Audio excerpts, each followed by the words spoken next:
Monday, July 20th starts as a typical day for Mary Yoder. She gets up, heads to the office. She sees her first patient somewhere about 8 a.m. On that day, she'd planned to go have lunch with her mother. However, when she got to her mother's house, her mother had already eaten. So she comes back to the office and she has a shake that afternoon, a protein shake, and that would have been her lunch. By the end of that day, she's calling her husband, Bill, saying, "Don't get dinner ready for me because I feel horrible right now. I'm not going to be eating." That night, Mary barges through the door, running for the bathroom, vomiting. She has diarrhea. By morning, she just looks like she's on her deathbed. And he says immediately, I put her in the car and we head off to the emergency room. They ran several tests. It wasn't the flu. It wasn't any of the comic stomach bugs going around. She starts having cardiac events in the middle of the night. They resuscitate her with a defibrillator. That goes on several times where they actually restart her heart and bring her back. Mary Yoder went through living hell for the last 36 hours of her life.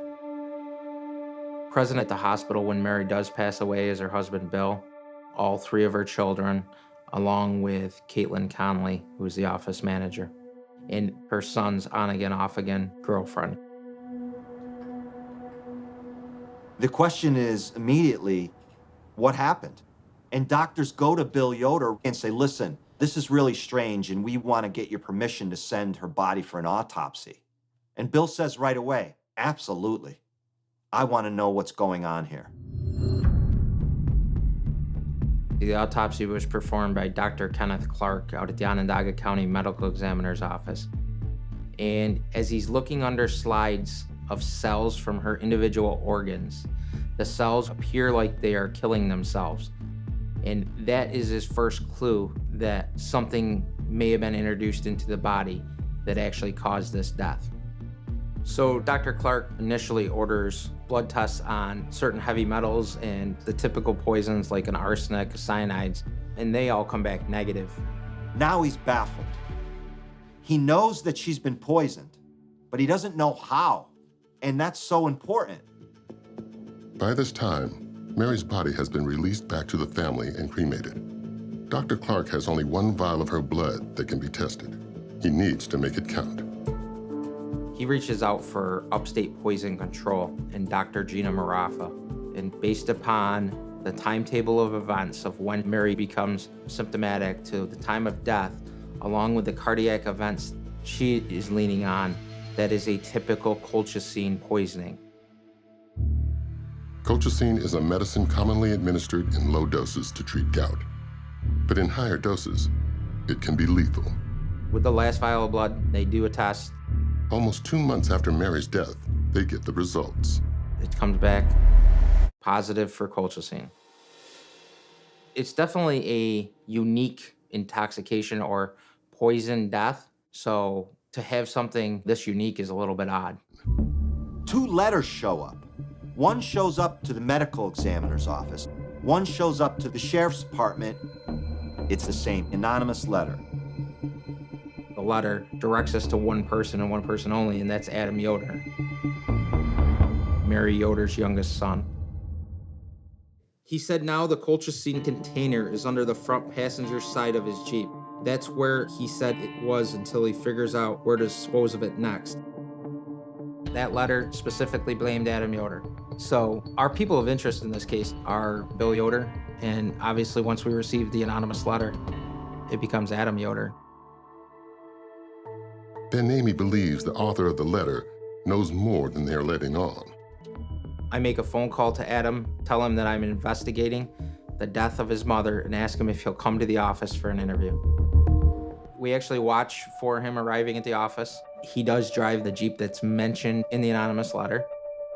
Adam Yoder and his mother, Mary, were extremely close. Adam loved his mother. His mother loved him. That's clear. Approximately a couple hours into the interview, we explain the scenario about how we received this letter, and we want to look into his Jeep. Another investigator, Investigator Simmons, is searching in the exact spot the letter tells us, under the front seat. Adam is smoking a cigarette, watching, and all of a sudden Investigator Simmons pulls out the bottle of colchicine. Adam was standing there, and I think the cigarette almost fell out of his mouth. He was definitely surprised. He didn't expect us to go out there and find anything in his vehicle. The bottle of colchicine was in a cardboard wrapper. There was also a receipt next to the bottle of colchicine.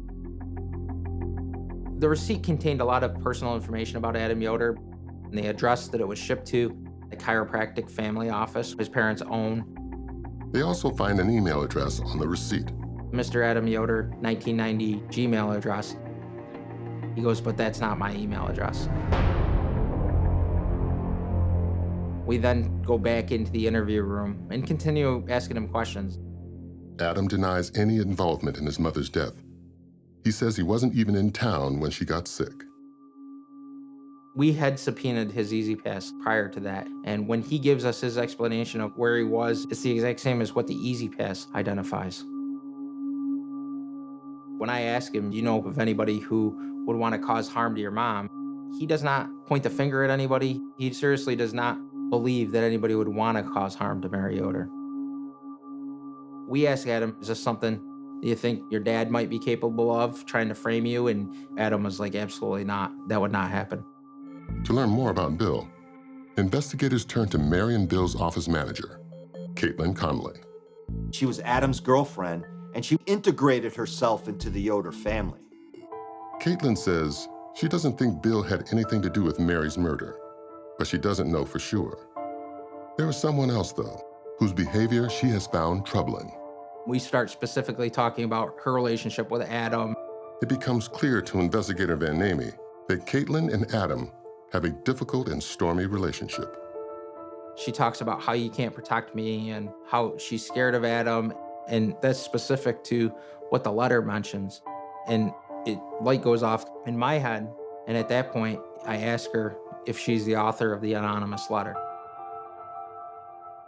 When she didn't give me a no as an answer, that's an automatic flag for an investigator to ask the question again.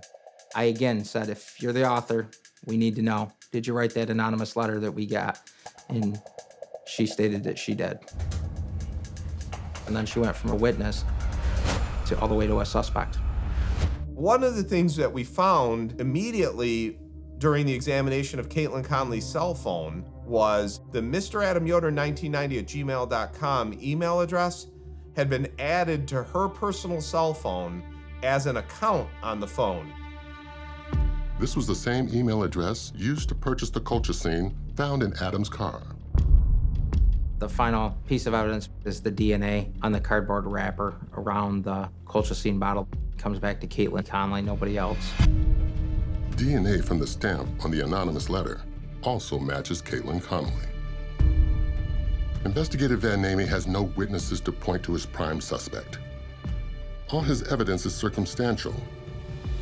But with the DNA hits on Caitlin Conley, he's ready to bring charges. Nearly a year after Mary's murder, police arrest Caitlin, and a grand jury indicts her on charges of second-degree murder. The community's reaction to Katie's arrest, some of them respond to this by saying, oh my God, there's no way this young 22-year-old pretty girl could have done this. They're just astonished. We could find that that letter was composed on one of the computers at the chiropractic office, and we can show iterations of the letter. We can show when it was only a paragraph long. We could show when it was 2 paragraphs long. We can also show that it got edited. The original form of the letter is not the form it took at the end. The letter is the first piece of evidence the prosecution presents. The receipt for the colchicine that was found in Adam's car has a lot of information on it. We know that it was purchased from Art Chemical. They actually are able to interview the actual person that processed that order. She had to reach out for the person that was placing this order, and that when she made the phone call to the business, she spoke to a woman, a young woman with a very soft voice. We know that the colchicine was purchased through a Gmail account, Mr. Adam Yoder, 1990@gmail.com. Every time that Gmail account was created, accessed, or terminated, it was through a device that was connected directly to Caitlin Conley. That circumstance of her phone being connected to colchicine in some way, shape, or form becomes much less important when other people have access to it. When she saw that he really was moving on, and I think it was at that point that she just decided, I'm gonna take from him what he loves most in this world, which is his mother. We know that Mary would have had a protein shake for lunch. We suspect that she either prepared that protein shake for Mary and gave it to her, or maybe put it in the protein powder. I wish that I could tell you that the office of the district attorney had some motive attributable to Katie, but there simply was none. Nobody truly knows exactly what happened or how it happened to Mary. Only that person that committed this act knows what happened. And that alone equates, in my mind, to reasonable doubt. Jurors spend an intense 5 days poring over the evidence, but they still can't agree on a verdict. The judge is forced to declare a mistrial. Because the trial ends without a verdict, the prosecution can try Caitlin again. Within weeks, District Attorney Scott McNamara announces plans for a second trial. 6 months between trials also gives the prosecution time to hunt for more digital forensic evidence. I knew that the case was going to rise and fall on the forensic evidence. Between the two trials, one of the things we examined in more depth was Adam Yoder's laptop. And one of the things we found on his laptop was a backup of Caitlin Conley's phone from a time period just after Mary Yoder's death, but before the phone had been seized by the sheriff's office. The new evidence included Caitlin Conley using her phone to conduct research on lethal poisons, also accessing articles that showed the mathematical formulas computing Mary Yoder's weight in pounds to kilograms and then determining the amount of colchicine that would be necessary to kill someone of that weight. There was an actual note in her phone that said, under the seat. So we could see through the notes in her phone that she was deciding where she was going to plant the colchicine bottle and the receipt in Adam Yoder's car. Investigators have also discovered the Gmail password used to purchase the colchicine. One of the things that they found was this password, Adam is gay, and so it just didn't make sense to us that Adam would make that his password. But it made perfect sense to us that a girlfriend that he had been in a toxic relationship with would make that the password. She deleted thousands of images from her phone. So she did take a pretty significant amount of effort in ensuring that the research that led up to Mary Yoder's death was no longer present on her phone.